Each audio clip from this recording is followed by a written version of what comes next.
오늘 우리 한번 이런 얘기를 생각해 보죠. 내가 왜 기독교를 믿는가? 내가 왜 교회를 다니고 있는가? 내가 믿는 기독교의 핵심이 무엇일까? 여러분 생각해 보셨습니까? 일제시대에 평안도의 최권능이라는 괴짜 목사님이 계셨어요. 얼마나 괴짜 목사님인지 아십니까? 이분이 신학교 다닐 때 시험에 낙제를 했어요. 빨리 목사가 돼서 전도하고 싶은데 낙제를 됐으니 신학교도 졸업할 수 없고 목사도 될 수 없었어요. 도리가 없었죠. 그래서 하루는 이분이 신학교 교수를 찾아가서 같이 기도하자고 말합니다. 기도하자는데 거절할 분이 있습니까? 더구나 신학교 교수가요, 목사님들인데요. 이 최건동 목사님이 목사 되기 전이죠. 교수님 붙잡고 기도하면서 마지막에 내가 목사가 될 줄 믿습니다 라고 말을 했어요. 내가 빨리 목사가 돼서 전도하고 싶은데, 목회하고 싶은데 이제 시험에 낙제해서 졸업할 수 없어서 목사가 될 수 없으니 하나님 빨리 나로 하여금 졸업시켜 주소 목사가 될 줄 믿습니다 라고 말을 했어요. 그리고 예수님의 이름으로 기도합니다 라고 말하니까 다 기도가 끝났을 때 신학 교수들이 아멘 했죠. 아멘 하고 나니까 이 최근도 목사님이 이제 나 졸업시켜달라고. 그러자 신학 교수들이 무슨 말이냐니까 최근도 목사님이 내가 지금 목사 될 줄 믿습니다 라고 기도하니까 교수님들이 아멘 하지 않았냐고 이렇게 우겼던 분입니다. 이분이 나중에 목사가 돼서 전도를 많이 했습니다. 만나는 사람마다 전도를 하는데 예수천당을 외쳤어요. 예수천당, 우리 잘 아시죠? 최근도 목사님 예수천당. 어느 날 일본 순사가 말을 타고 오는데 내가 저 순사에게 전도하겠다는 생각을 가지고 순사가 가까이 왔을 때 갑자기 예수천당 하고 있었습니다. 갑자기 외치는 소리에 말이 깜짝 놀라서 뛰는 바람에 순사가 말에서 떨어졌어요. 화가 난 순사가 이 최근도 목사를 붙잡고 한 대 때립니다. 그때 최근도 목사가 맞으면서 예수천당 외쳤어요. 작게 때리면 작게 예수천당, 실컷 때리면 크게 예수천당을 외쳤어요. 한 가지 그냥 지나간 얘기지만 오늘 이 최근동 목사님의 예수천당 말 속에 기독교의 복음과 내용을 아주 간단하면서 명확하게 표현하고 있다고 말할 수 있습니다. 예수천당이란 말이 무슨 말이죠? 이 말은 예수 믿으면 천국 간다는 말입니다. 예수 믿으면 천국 가고 예수 안 믿으면 지옥 간다는 말입니다. 오늘날 대부분의 그리스도인들 예수 믿으면 천국 간다는 사실을 너무나 잘 알고 있습니다. 우리 최근동 목사님 말씀하신 예수천당, 이것이 기독교 진리를 잘 표현하고 있다고 말할 수 있죠. 그러나 예수천당이 기독교의 진리를 잘 나타나고 있지만 이것이 기독교 진리의 전부는 아닙니다. 예수 믿으면 천국 간다는 것 외에 더 많은 것들이 우리 신앙생활에 들어있어요. 이것이 무엇일까요? 오늘 이 문제를 오늘 성경을 통해서 우리 같이 이야기를 나누려고 합니다. 오늘 성도들 가운데서 우리가 두 부류의 사람으로 말할 수 있어요. 물론 저는 성도들이 어디에 속했는지 알지 못하지만 우리 주님이 보실 때는 아주 정확하게 두 부류로 나눕니다. 첫째 부류는 예수 믿고 천국 가는 사람입니다. 두 번째는 교회는 다니지만 예수 안 믿어서 지옥 가는 사람이에요. 저는 누가 어디에 속한지 모릅니다. 그러나 정말 예수 믿는 사람들, 교회 다니는 사람들은 전부 다 예수 믿어서 천국 가기를 바랍니다. 자, 그런데 보세요. 내가 예수 믿고 천국 간다는 사실을 알았을 때, 내 마음속에 확신했을 때 나의 생활의 모습, 다시 말하면 신앙의 모습, 생활의 모습이 어떻게 변했습니까? 예수 믿고 구원받았다는 확신 가진 다음에 내 모습이 좀 나아졌습니까? 아니면 못합니까? 저희 경우도 마찬가지고 여러분의 경우도 마찬가지입니다만은 대부분 사람들이 예수 믿고 천국 간다는 사실을 알았을 때 어떻습니까? 너무 기쁘죠. 기뻐요. 예수님 위해서 모든 것이라도 해주고 싶은 마음, 그 마음속에 있습니다. 제가 군대에서 만난 동료가 하나 있어요. 이 사람이 대학 다닐 때 CC를 통해서 예수를 알게 됐어요. 예수를 처음 알고서 예수를 통해 구원받는 확신이 들었을 때 너무 기뻐서 캠퍼스 안을 뛰어다니면서 만난 사람 붙잡고 예수 믿으라고 말했다고 말합니다. 이만큼 기쁜 거죠. 예수님 위해서 모든 것 내어주고 예수님 위해서 모든 것 하고 싶은 것이 우리가 구원의 확신을 가진 다음에 느끼는 것입니다. 자, 그런데 보세요. 세월이 지난 다음에 어떻습니까? 세월이 지나면 예수에 대한 구원의 감격도 기쁨도 다 잊어버립니다. 이제는 내 마음대로 너무나 쉽고 편하게 살아가는 것이 우리들의 모습이에요. 요새 젊은 애들이 쓰는 말에 의하면 망고땡이라는 말이 있죠? 망고땡이에요. 우리들 모습이 바로 그래요. 내가 예수 믿고 예수로 말미암아 천국에 간다는 사실을 확인하고부터는 정말 그 다음에는 우리 삶은 망고땡입니다. 내가 예수 잘 믿어도 천국 갈 것이고 예수 못 믿어도 천국 갈 것이니까 이왕이면 다음치마라고 천국 가서도 편히 잘 살고 여기서도 한번 멋있고 편하고 즐겁게 산다면 얼마나 좋습니까? 그렇지 않습니까? 이미 우리는 예수 믿어 구원받았기 때문에 예수님을 내 구주로 믿고 영접했기 때문에 내가 대충 믿어도 우린 천국 갑니다. 그렇다면요, 여기 힘들게 예수 믿을 필요가 뭐 있습니까? 힘들게 새벽 기도 가고 심야 기도 가고 주일 안 빠지고 열심히 나오고 봉사하고 그럴 필요 뭐 있습니까? 적당하게 예수 믿어도 되잖아요. 한 달에 한두 번 정도 빠지고 놀러 가고요. 신앙생활도 적당히 하면 되지 않습니까? 그야말로 배짱이죠. 이미 천국 티켓은 다 받아 놓았기 때문에 내가 이제 대충 믿어도 나는 천국 갈 거니까 걱정 없어요. 자, 해보세요. 우리 이 문제 어떻게 생각합니까?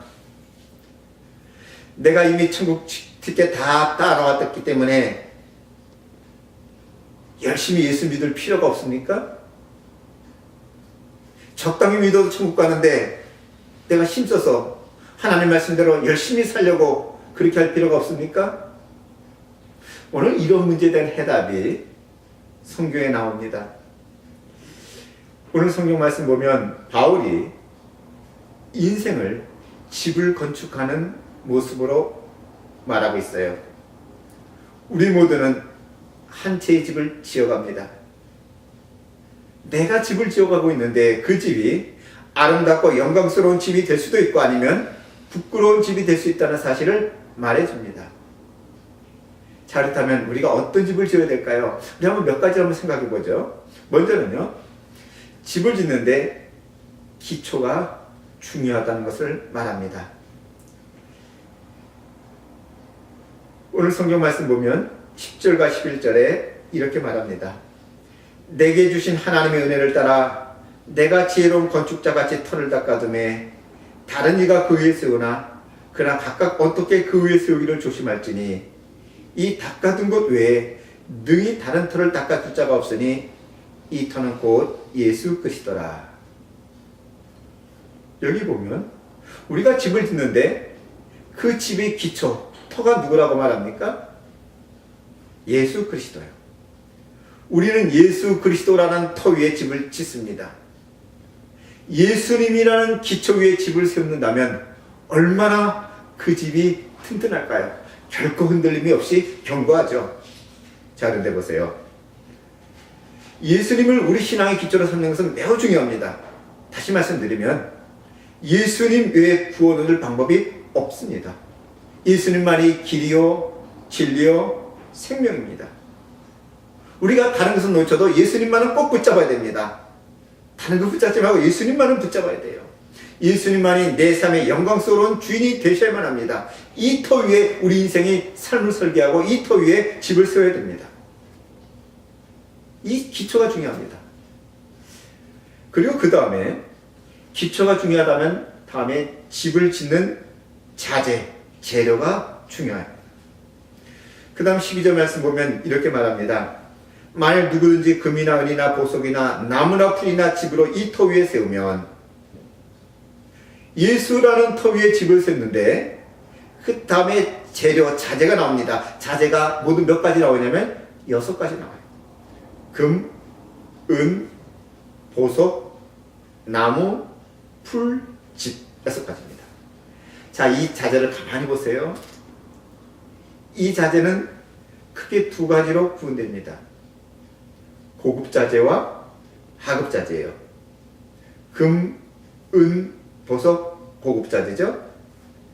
나무, 풀, 집, 하급 자재입니다. 자, 그렇다면 우리는 어떤 재료를 가지고 집을 짓기를 원하십니까? 물론 고급 자재죠. 고급 자재입니다.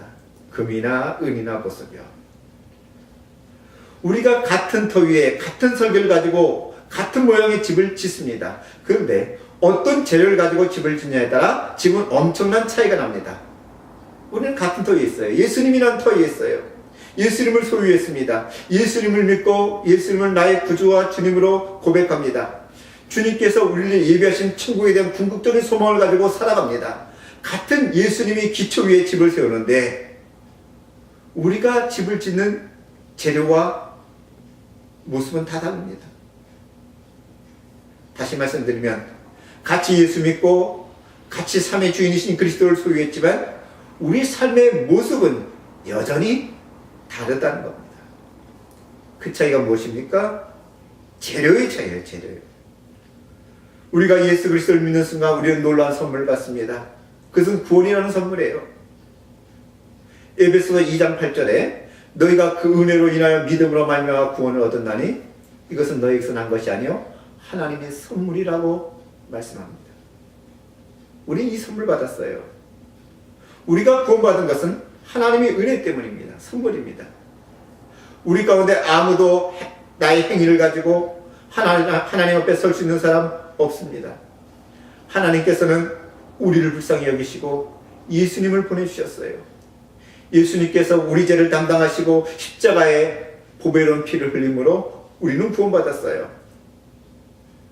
근데 이제 우리가 구원받은 것, 이것은 우리 신앙생활의 시작에 불과합니다. 그건 끝이 아니에요. 최종적인 목표가 아닙니다.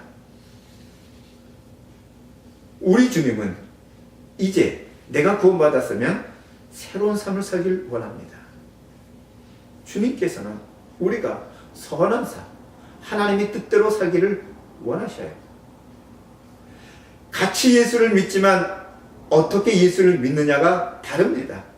어떤 사람은 고급 재료를 가지고 최선을 다해 땀 흘리고 노력해서 믿음의 집을 아름답게 지어가는데 어떤 사람은 나무나 풀이나 집을 가지고 대강대강 믿으면서 집을 지어갑니다. 자, 그렇다면 나는 어떤 사람입니까? 나는 어떻게 예수를 믿고 있습니까? 고급 재료를 가지고 최선을 다해 인생의 집을 짓고 있습니까? 아니면 풀이나 집같이 하급 재료를 사용해서 적당적당하게 내 인생과 신앙의 집을 짓고 있습니까? 미국에 대통령 가운데 존경스러운 사람이 많습니다만 좀 특별한 대통령이 있어요. 대통령 임기 중에는 인기가 없어서 무능 대통령으로 불려서 재선에 떨어졌는데 대통령 임기가 끝나고 미국 사람들의 커다란 존경과 사랑을 받는 대통령입니다. 누군지 아시죠? 지미 카터 대통령이요. 그는 지금 전 세계 사람으로부터 존경을 받습니다. 국제적인 분쟁이 있을 때마다 사람들은 카터를 추천합니다. 그리고 그에 대한 표현이 믿을 수 있는 사람이라는 거죠. 믿을 수 있는 사람. 그는 대통령 재임에 떨어져도 개의치 않고 똑같은 모습으로 인생을 살아갑니다. 망치를 들고 다니면서 집 없는 가난한 사람들의 집을 지어줍니다. 1994년 4월에 LA에 흑인 폭동이 일어나서 우리 한국 사람들이 고생당할 때 그는 한국 사람이 찾아와서 26채의 집을 짓는 데 동참했어요. 주일이면 변함없이 교회의 주일학교 교사로서 성실하게 살아가며 아이들을 가르칩니다. 한 달에 한 번 오는 교회 청소당번이 오면 그는 자기 아내와 함께 교회 청소를 합니다. 얼마나 존경스럽고 사랑스럽습니까? 인기 없는 대통령이 그런 사람이에요. 자, 그런데 이 지미 카터의 인생의 좌우명이 있습니다. 그것은 최선을 다하자는 것입니다. 최선을 다하자. 그는 항상 스스로 묻습니다. 왜 최선을 다하지 않았는가? 그가 이것을 그의 삶의 좌우명으로 삼게 된 계기가 있는데, 해군 장교로 임관받기 위해 해군 제독과 면담을 했습니다. 그때 그 제독이 카터의 성적을 보면서 이 성적이 자네가 최선을 다한 결과인가? 라는 질문을 했어요. 그 질문을 받은 다음에 카터는 그날 밤 이런 생각을 했습니다. 내가 인생을 다 살고 주님 앞에 서는 날, 주님은 이 해군 제독이 던진 것과 같은 질문을 나에게 던질 것이다. 너는 최선을 다했는가? 주님이 최선을 다했냐고 묻는다면 나는 어떻게 대답할 것인가? 그날 그는 인생의 좌우명을 얻었습니다. 왜 최선을 다하지 않았는가? 오늘 우리 마찬가지죠. 오늘 나는 어떤 모습으로 인생을 살기를 원하십니까? 최선을 다하여 인생을 사십니까? 최선을 다해서 신앙생활을 하십니까? 우리가 집을 짓는 동안에 최선을 다해 땀을 통해 들여지는 아름다운 인생, 땀을 통해 아름다운 집을 짓는 인생, 이런 인생 되어야 됩니다. 자, 그리고요, 우리 또 한 가지 한번 생각해 보죠. 집을 짓는데 어떻게 짓느냐가 중요합니다. 어떻게 지어야 될까요? 한마디로 말하면 잘 지어야죠. 잘 지어야 됩니다. 오늘 13절 말씀 보면 이렇게 말하고 있어요. 각각 공력이 나타날 터인데 그날의 공력이 밝히리니 이는 불로 나타내고 그 불이 각 사람의 공력이 어떠한 것을 시험할 것입니다. 자, 무슨 말일까요? 제가 쉽게 한번 예를 들어 이야기해 보죠. 우리 아이들이 본 동화 가운데 아기돼지 삼형제라는 동화가 있어요. 돼지 삼형제 잘 아시죠? 큰 형과 둘째 형과 셋째 형이 집을 짓습니다. 자기가 살 집을 짓는데 큰 형은 집으로 집을 짓습니다. 집으로 지으니까 얼마나 쉽습니까? 빨리 짓잖아요. 빨리 짓고서 노는 겁니다. 둘째는 나무로 집을 지어요. 첫째 형보다는 좀 힘들지만 그래도 쉽게 투자도 하면서 잘 지어요. 잘 짓고서 또 둘째 형도 놀아요. 그러면서 말합니다. 늑대가 와도 겁없나, 늑대가 와도 겁없나 하면서 춤을 춥니다. 막내는 벽돌을 가지고 꼼꼼하게 힘들게 집을 짓습니다. 첫째 형 돼지와 둘째 형 돼지가 막내 돼지 동생이 있는 집에 와가지고 조롱합니다. 야, 빨리 짓지 왜 이렇게 힘들게 집을 짓냐, 우리 집 빨리 짓고 놀아, 늑대 와도 겁없어 하면서 놀립니다. 자, 그런데 어느 날 늑대가 왔습니다. 늑대가 오자 돼지 삼형제가 자기가 지은 집 속으로 숨었습니다. 첫째 형이 자기가 집을 지은 집에 들어갔는데 늑대가 와서 후 하고 불어보니까 어떻게 됩니까? 집이 날아가 버렸어요. 첫째 형은 집이 날아가자 불일나게 도망갔습니다. 둘째네 집으로 갔어요. 둘째도 자기 집을 갔는데 둘째 나무로 집으로 짓으니까 어떻습니까? 늑대가 와서 훅 부니까 맨 처음에는 안 움직이더니 계속 가서 훅 부니까 이 나무가 무너지면서 잡혀 죽게 됐어요. 첫째와 둘째가 그냥 주랭이를 쳐가지고 막내 집으로 들어갔습니다. 막내 집에 가서 문을 잠그고 안에 들어갔는데 늑대가 와서 아무리 후 불어도 집을 단단하게 지었으니까 끄떡하지 않죠. 살 수 있었어요. 자, 하나의 동화 얘기지만 무엇을 말할까요? 우리 예수 믿는 우리 삶과 다시 한번 비교해보죠. 우리는 예수 믿었기 때문에 예수라는 터위의 집을 세웁니다. 금으로 짓든지 나무로 짓든지 집으로 짓든지 어느 곳으로 짓든지 우리 마음대로입니다. 자, 그런데 문제는 우리가 성의를 다해서 열심으로 지었느냐 아니면 막 대충 지었느냐, 판가름할 때가 있어요. 그것이 언제입니까? 요새는 뭐 지진이 났을 때 그러고요. 또 한 가지는 집에 불이 났을 때. 불이 나면 금이나 돌로 탄탄하게 지은 집은 좀 타다가 안에 재료는 타지만 그냥 그대로 있어요. 그러나 나무와 풀로 지은 집은 어떻습니까? 다 타버려요. 다. 그래서 오늘 성경 말씀에 그렇게 말하고 있죠. 그날의 공력을 밝히리니 이는 불로 나타나고 라고 말합니다. 그날이 언제입니까? 우리 예수님 재림하셔서 불로 이 세상을 심판하시는 날입니다. 이 날은 시험의 날이고 심판의 날이에요. 그날 와서 심판하실 때 대충 지은 사람, 또 잘 지은 사람 판가름 나요. 인생의 마지막 심판날, 그날은 빼기 결코 통하지 않을 겁니다. 불꽃 같은 눈으로 내 마음의 동기까지 살피시는 전능하신 하나님 앞에서 나의 삶에 대한 심판받는 그 순간, 나는 인생의 집을 어떻게 지었다고 주님 앞에 보고할 수 있을까요? 하나님의 심판을 견딜 수 있을까요? 주님이 테스트 앞에 합격했다고 말할 수 있을까요? 자, 보세요. 오늘 말씀 다시 한번 볼까요? 만일 누구든지 그 위에 세운 공력이 그대로 있으면 상을 받고 누구든지 공력이 불타면 해를 받으리니 그러나 자기는 구원을 얻되 불 가운데서 얻은 것 같으리라. 예수님께서 이 세상에 오셔서 세상을 불로 심판하는 날, 이 날을 말하죠. 주님께서 심판하셔요. 그러면서 아무개야, 너희 집은 그대로 있구나. 내가 네가 지은 집보다 더 큰 집을 상으로 주마. 아무개야, 너희 집은 다 타버렸구나. 너는 집으로 집을 지었으니 천국에서 불과 같은 집에 있거라.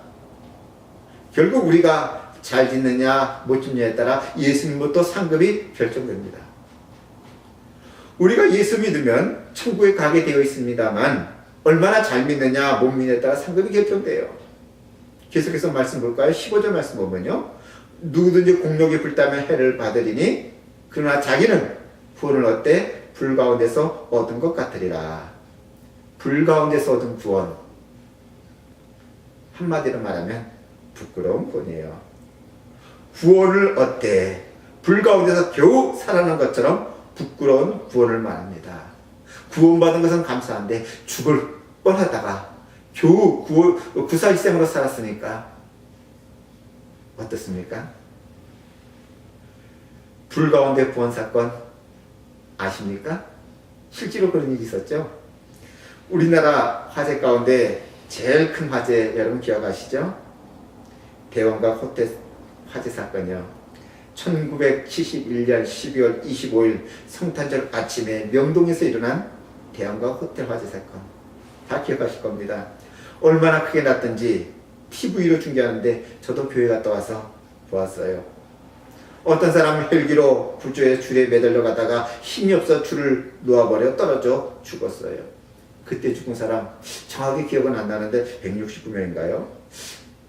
많이 죽었어요. 아주 비참한 사건이었어요. 그때 분란 사건이 많이 있었죠. 청량리 대양 코너 사건, 그때도 80몇 명인가요 죽었죠. 또 남산 관광호텔에서 불이 나서 또 많은 사람이 죽었어요. 그때 한 사건이 신문에 실렸어요. 어떤 여인이 호텔에서 자다가 불이 나니까 옷도 제대로 못 입고 최소한의 옷만 거치고 창문에 매달려 있었는데 소방대원이 고가 사다리를 놓고 그 여인을 구출하는 장면이에요. 그 장면이 사진에 찍혔어요. 그 모습이 마치 불 가운데 얻은 구원이에요. 불 가운데 얻은 구원.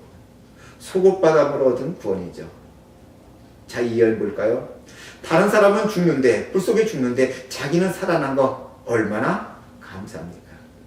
그런데 속옷바람으로 살아난 것을 사진 찍어서 모든 사람이 보았으니 얼마나 창피합니까?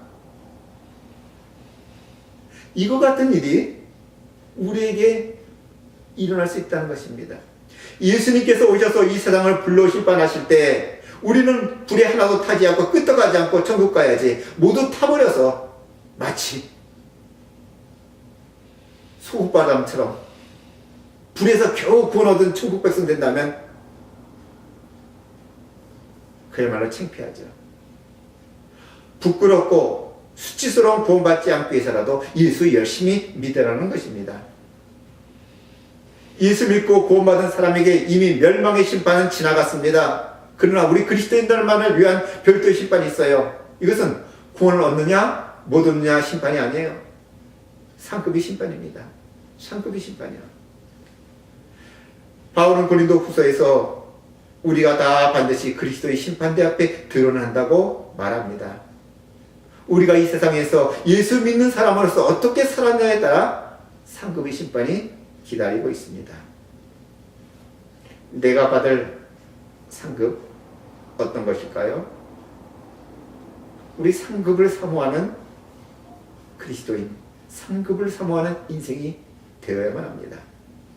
혹시 우리가 이런 말하면 어떤 사람은 반발심을 가질지 모르겠어요. 우리가 어린아이가 사탕 발림으로 상급을 만들어 놓고 내 말 잘 들으면 상 주고 내 말 듣지 않으면 벌을 주겠다, 이런 식으로 신앙생활을 강조하고 있다니 틀렸어 라고 말하는 사람이 있을지 모르겠어요. 그러나 우리 한번 생각해 보죠. 왜 성경에서 우리에게 상급 문제를 이야기하고 있는가? 왜 상급 문제를 이야기하고 있는가?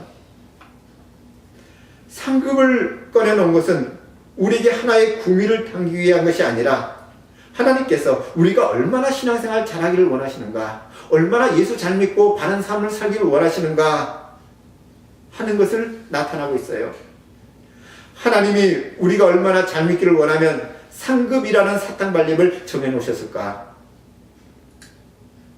우리 한 가지 예를 들어보죠. 우리 부모들은 자식들이 공부 잘하길 원합니다. 자식이 공부 잘하는 거 부모의 가장 큰 소원이고 바람이죠. 그래서 자식들이 공부 잘하기 위해서 자식들에게 약속합니다. 얘야, 네가 이번에 얼마를 받아오면 몇 등 안에 되면 내가 너희 컴퓨터 사줄게, 아이패드 사줄게 말을 합니다. 자, 그러면 자녀는 그 아이패드를 갖고 싶어서, 컴퓨터를 갖고 싶어서 열심히 공부합니다. 왜 부모가 자식의 공부를 열심히 하라, 네가 공부만 잘하면 내가 너가 원하는 거 무엇이든 해주겠다 말합니까? 다 자녀를 위해서죠. 부모는 자녀들이 실력을 올리고 공부 잘하는 사람을 만들기 위해서 상급을 걸어놓고 자녀하고는 그 수준에 돌아가도록 만듭니다. 부모의 목적은 자녀에게 컴퓨터 사주고 아이패드 사주는 것이 목적이 아니에요. 공부 잘하는 것이 목적이에요. 상급을 걸어놓고라도 자녀의 실력을 올리고자 하는 이 아버지의 마음, 이것이 바로 하나님의 마음이에요. 우리가 아무것도 모르니까 우리라고 상급이라도 걸어놓고 너희가 상급이라도 따먹기 위해서 한번 말을 들어보라, 이렇게 말하는 겁니다. 이것이 우리 아버지 하나님의 마음이에요. 자녀는 공부 잘하는 것이 얼마나 좋은 것인지 그때는 모를 수가 있어요. 그렇지만 아버지가 걸어놓은 상급은 좋아요. 그 상급이라도 따먹기 위해서 열심히 공부하라. 이 부모의 마음이죠. 하나님께서 우리 신자들에게 요구하실 때 일반적으로 두 가지 방법을 쓰십니다. 하나는 권면하며 채찍하는 거예요. 권면하며 채찍해요. 말 안 들으면 때려서라도 되게 만드는 겁니다. 신앙생활 제대로 하면 때려서라도 잘하게 만드는 거. 여기 다 굴복하죠. 때리는데 별 수 있습니까? 어쩔 수 없이 잘하게 돼요. 또 한 가지는 바로 상급이에요. 상급을 걸어놓고 잘하게 만드는 겁니다. 어느 것이 좋을까요? 어느 것이 좋을까요? 맞는 것보다 상급 타는 것이 더 좋죠. 우리가 어렸을 때 초등학교 때 상 받는 거 얼마나 좋았습니까? 근데 지금 어떻습니까? 에이, 그까지 산 거 유치하게 안 받으면 뭐 어때? 그 유치하지. 그런 생각 가집니다. 자, 그렇다면 왜 우리가 지금 상급을 사모하지 않습니까? 한마디로 말하면 그만큼 우리가 타락했기 때문이에요. 타락했기 때문이에요. 우리가 단순하고 순수했던 어린 시절에는 얼마나 칭찬받으면 좋았습니까? 칭찬을 사모했어요. 상 받기를 좋아했어요. 그런데 이제는 우리가 타락했으니까 그까지 상 못 받으면 어때? 그까지 칭찬 못 받으면 어때? 라고 생각합니다. 우리가 전능하신 하나님 앞에 서는 날, 불꽃 같은 눈으로 나의 모든 것을 아시는 주님 옆에 서는 날, 주님 옆에 인정받고 상을 받는다면 얼마나 큰 축복입니까? 자, 이제 보세요. 우리 모두 예수 믿었습니다. 하나님께서 나를 긍휼히 여기시고 구원해 주셨어요. 그러나 내가 주님 앞에 서는 날, 천국에 도착하는 날, 내가 구원을 얻었구나 하는 기뻐하는 그 순간 주님 앞에서 한없이 부끄러워할 수도 있어요. 내가 짓고 있는 것들이 부끄러운 집이 되고 부끄러운 인생이 되고 부끄러운 권이 될 때 얼마나 우리 마음 씁쓸할까요? 우리 민족 시인 윤동주는 이런 시를 졌어요. 죽는 날까지 하늘을 우러러 한줌 부끄러움 없기를 잎새이는 바람에도 나는 괴로워했다. 죽는 날까지 하늘을 우러러 한줌 부끄러움 없는 삶, 하나님 앞에 부끄럽는 구원, 하나님 앞에 부끄럽지 않는 삶, 우리를 둘러싸고 있는 환경이 어렵고 어수선하지만 마지막까지 최선을 다하는 인생, 이것이 우리 모두의 인생의 삶이 될 수 없을까요? 우리 모두 인생의 집을 주님 원하시는 대로 아름답게 잘 지어 주 앞에 서는 날 부끄러운 돈 받는 것이 아니라 주님을 통해 잘했다 칭찬과 상급받는 우리 모두가 되시기를 바랍니다.